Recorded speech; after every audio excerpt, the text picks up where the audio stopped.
Are there things we should be looking at or tips and tricks that they should be conscious of to help keep those customers? Because retention, from everything we know about subscription, is just as or mostly more important than acquisition. When we look at companies that don't show that crestfallen, kind of relationship, their growth is just continuing to go. There's really 2 or maybe 3 really, really big things that they're doing to protect their business. One is making sure that their offboarding, meaning if someone does want to cancel, is a just bastion of data collection. Like, why are they canceling? They didn't like it. They didn't get the right flavor. They didn't get the right package.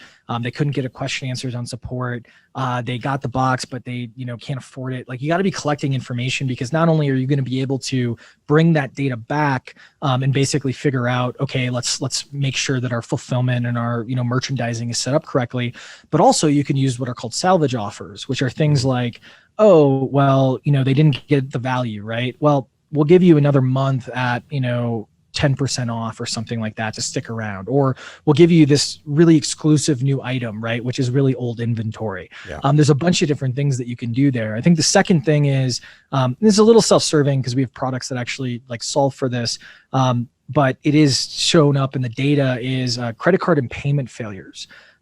It's kind of amazing that 20 to 40% of churn. So if you have $100 of churn, about 20 to $40 of that is going to be because a credit card failed. It could be expirations, a whole host of things. These folks that are doing really well, they've shored up not only their mechanical churn in terms of credit card failures, but they've also optimized their overall retention and their offboarding, especially in terms of things like even the term.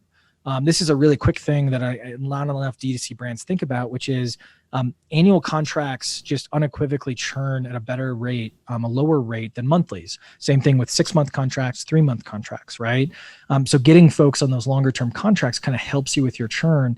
But I think that the ultimate thing here, and this is the third big piece, it's a little bit more nebulous, not as actionable, is you have to think about that relationship, and you have to make sure that you're getting the right customer at the top of the funnel, and that they're flowing through that post-purchase and maintaining that relationship with you, which honestly takes work. It takes your growth team making sure they understand why someone would buy, and ultimately why someone would stick around. And that's just, there's no silver bullet for that. It's just a bunch of different research that you have to do, in addition to a bunch of different blocking and tackling, as they say, to kind of solve that problem.